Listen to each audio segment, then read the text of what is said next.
I like that. Okay, I think we're live. No? Are we live? We are Yeah. on Facebook. Hi. Hi, Sophie. Hi, everybody. Hello, everybody. All right, today, Abby, we're talking about why do I lack self-confidence, right? It's a great topic. I think it's very relatable to a lot of folks, myself included. I think so, right? I mean, Yeah. we always doubt ourselves. Yes. I was studying, I'm studying abundance, right? Really the space of abundance, bringing awareness to it. And it's amazing. Everything shows, like I'm getting gifts all the time. Isn't that amazing? It's amazing. It's amazing. Wow. I know, it's really great. When you put your awareness somewhere, then you start having gift. Yes. Anyway, but Yeah. inside of studying confidence, I did a checklist on, inside of studying abundance, there was a checklist that says, where are you in scarcity and where are you in abundance in your life, right? So scarcity, there was only 2 places where I was in scarcity. My relationship with myself, my view of myself. Wow. I.e. self-confidence, a lack of self-confidence. And you always reap what you sow, right? Yeah. So, of course, if your relationship with your human, everybody, let me remind you of my quote, you are not a human being having a spiritual experience, you're a spiritual being having a human experience. So if my relationship with my human, if I identify with my human self-doubt, that's what I will get. Yeah. Right. Wow. Right? Wow. So yeah.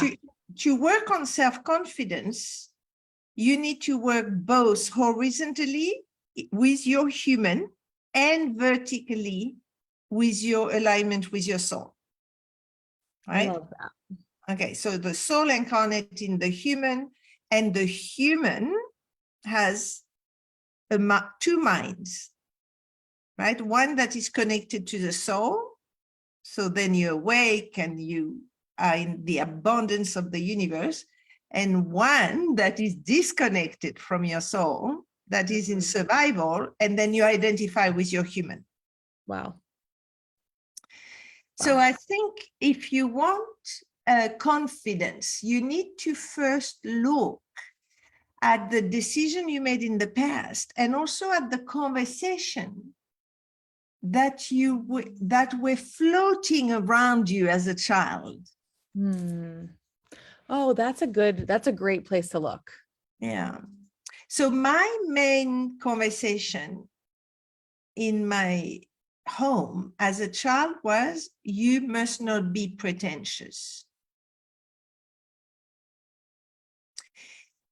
It was presented for me as a nightmare of all nightmare. Wow. Like you could be anything, but don't be this. Oh yeah, I know. Absolutely. So I think I have never disappeared that conversation. I do not even know why it's imprinted in my brain. Do you have that, Abby? Yeah. In fact, I noticed it when I came here. I'm at my grandparents' house and there's always like this, oh, you look good, or a lack of saying that. There's never a you look bad. It's either you look good or nothing. Like which means you don't look that good, right? In my eyes. And I noticed it when I came, the hugs, oh, you look great. And then there's like this sort of awkward, like. But what does it refer to? Your physical shape? Physical shape. Weight usually. Oh my. Yeah. And that was that's just a huge theme in my family, is like kind of always looking at, oh, who's losing weight and who's gaining weight and what's going on in their lives that's making that happen. It's like a constant story, and so that's that. And I'm sure a lot of people can relate to that in their families. There's sort of like this physical, like this ogling at the physical. Yeah, there is an agreement in a family, right? Yeah. And then there is one specifically directed at you. Uh-huh. You Yep. see, I was what is called a gifted child, Mm-hmm. right? And on top of that, I was good at sports. Mm-hmm. So I think the comparison with my siblings, you must not be pretentious, right? So I Oh, never, yes. yep. I see one. Yeah. I was always a very like spiritual child. And as I got older, I was naturally drawn to things that were of spiritual nature or were of progressing my own like self, my mind, self work. And I got to a point in my life where my mom started saying to me, you better slow down, because if you do everything, you're going to die. Like you'll finish your work on earth and you'll die Oh young. my, slow down. That's the Yeah. worst thing somebody Slow can down. say to you. Yes. That's the equivalent of don't move. Exactly. Exactly. I just saw it when you said that. I was like, oh, whoa. Oh, That's don't move, right? don't do too much. Don't surpass too many people. Don't, kind of stay in your place. Don't Yeah. do too much, And I think those conversations are the next level, right? Once you disentangle your ego and you know how you build your character, you know how you relate to others, you know how you relate to life circumstances, you really have done the work and you are fully the originator of your automatic ego. But there is still to look at the conversation you have inherited. I Yes. remember once long ago, I heard somebody saying, I still hear my mother's voice in my head. Yes. And I thought, well, that person has a problem. But you know what? I do. Yep, me too. It's the truth. Yep. Yeah. Yeah. You know, when my husband, this is called story time, so I'll tell you. Yes. Yeah, please. So my husband was a genius, right? So at 28, he was working for an enormous company, one of those multinational, and he gets called in the chairman, the office of the director, and the guy says to him, I'm firing you. So Murray looks at him and said, why? I mean, I'm doing really well, right? Wow. He said, yeah, I know that's the point. If I don't fire you now, you'll get my job later. Right? Wow. So Murray walked out and swore to himself he will never work for somebody again and started his own business and all that. Okay, but I think it was 15 years later, he was still having dreams about this guy. So you know what he did? He went back to South Africa, where it happened. He walked into this man's office. He looked at him and said, get out of my head and get out of my dream. And he turned around and walked out. Oh my goodness. I honestly, when I hear stories like that about Murray, I'm like, I just love him. I know. He's wild, right? You go, apparently the guy, when he told me that, he was laughing. Oh. You should have seen his face. Get out of my dreams. I'm sure he was, yeah, just like, oh, the guy is mad. He's not a genius. He's mad. But Murray was free, right? So why am I saying that? Beautiful. That for everybody that is listening to our call, that you're lacking self-confidence, there are conversations. I imagine conversations like language, right? Floating. Imagine there is many, many conversations that are floating, right? Like my mother told me I was great and beautiful and smart. And I mean, she told me many things, right? But the one I held on to with some terror is don't be pretentious, right? So I think that everybody does that. So part of gaining your self-confidence is to distinguish the conversation you have chosen to believe and make like a death and the life and death kind of, I must behave. Wow. When you said that, I really got how it's almost like a karmic contract. Like it binds you. Like, yes, there's the disentangling. Oh, it's a pact. It's a pact. Yeah. And it's like disentangling those contracts that you have agreed to maybe by accident or automatically or whatever, but you're still living out. Well, if you look, right, I love my mother. I mean, my mother carried me. I remember she told us a story that she dreamt for months after giving birth that she was shoving us back in her tummy so that she could protect us, right? So you see the kind of mother, my mother is loving, and she just like, she lived for her children. Yeah. So when she said something, I listened. Yeah. Wow. Right? So once you distinguish all that, right, then you need to go back to your essence, right? Mm-hmm. So your essence, Abby, what is a word you use to describe your soul? I call it love in motion, but we often say divine wind too. That's sort of another word that comes. So you imagine Abby, I see her like on a magic broom, just sprinkling possibility all over the place, but she needs to move. Yes. And mine is purity, right? Like innocence, purity, like a child. Yes. Okay.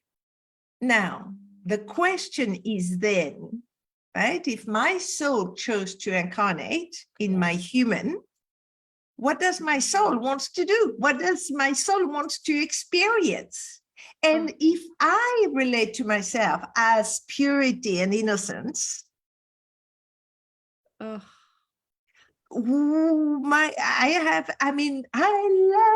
my essence, right? I don't have any self-confidence problem anymore. Wow. Oh my gosh, I just saw like you taking a walk the way that a child does, like, oh, look at this, look at that, look at this rock, like that, you know. I went to see somebody and there was like 40 tortoises in her garden, wild. And I just did exactly what you said, right? And they were laughing at me, but I didn't care. I said, oh, it's another one. Oh, it's a small one. Oh, it's a big one. Exactly. That is exactly. That is exactly how I see total wonderment. And they looked at me, they said, there are a lot of tortoises on the island. I said, yeah, but it's the first time I see one. Wow. I can see like your soul probably loves to do anything in your body that makes you feel like, oh, wow, like discovery, adventure, movement, innocence, discovery, curiosity, right? That all goes. And I think that's why I love leading so much, like having this conversation with you, because we don't prepare. It's just a discovery, a wonderment, right? Yes. Yeah. So what will your soul want to express, experience, and embody? Interestingly, I have a lot of similar, like I love the experience of like discovering something new. It's why I love plants so much. I love being like, but for me, it's a bit of a different flavor. It's like the possibility, the potentiality, like, this one leaf can be, this and this. And my best example is a recent one, which I shared recently on this call, which is that I was like seeing videos on my Instagram of all these women roller skating and dancing on skating around and doing circles. And I was like, oh, that's cool. I wish I could do that. I wish I could do that. And then all of a sudden it hit me. I was like, what? I can do that. I can go try. And I have been for 4 or 5 months. I've been going to the rink a couple times a week and just learning. And my soul feels so free, just like joy, even when I'm falling down. It's and I think the lack of self-confidence is replaced by wonderment. It is curiosity and adventure. Like I'm going to start drawing lessons. Oh, I have no idea if I can draw anything, right? But I just okay, let's have fun. I love that. So I think it's a new take on gaining self-confidence, right? At least know that your human will either fake confidence or, I have met some human being, but they've done a lot of interior work to get to that level of confidence, right? Definitely. And there's something else I heard recently that really hit me.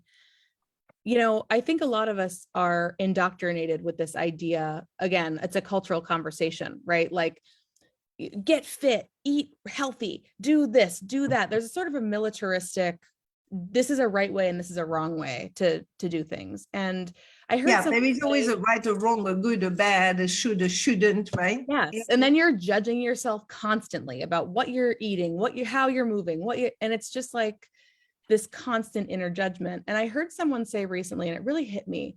She said, my inner conversation has turned from an inner critic that judges me and tells me, you do this, you do that, to someone who loves me so much that says, you know, let's go out and move our body today because we can and we're alive and we're awake. Oh, let's have this to eat because it makes us feel good. And let's have this to eat because it makes us feel healthy. Like the conversation shifts internally from this, you know, judging Yeah, one to a yeah. loving I one. just got something else, Abby, that might be worth inquiring into, right? And if you're listening, don't take it as a truth because I just had an insight. You know, maybe our human are so stuck into what we should be doing and shouldn't be doing, the right and the wrong and the good and the bad, because somewhere we're yearning to be as beautiful as our essence and our soul. Yes, I think so. Somewhere we know, right? But if you compare your human to your soul, Yeah. the Yes. human is going to lose, right? Yeah. So listening to you, we need to reverse it. We really need to identify with the soul, and purity and innocence would love my human with all its mistake and all its weaknesses and things. Totally. Yeah, right. Totally and completely. That, I love that. yeah, I like that way of looking at self-confidence, Abby. Yeah. It's for me bringing awareness to, again, the human and the soul. Yeah.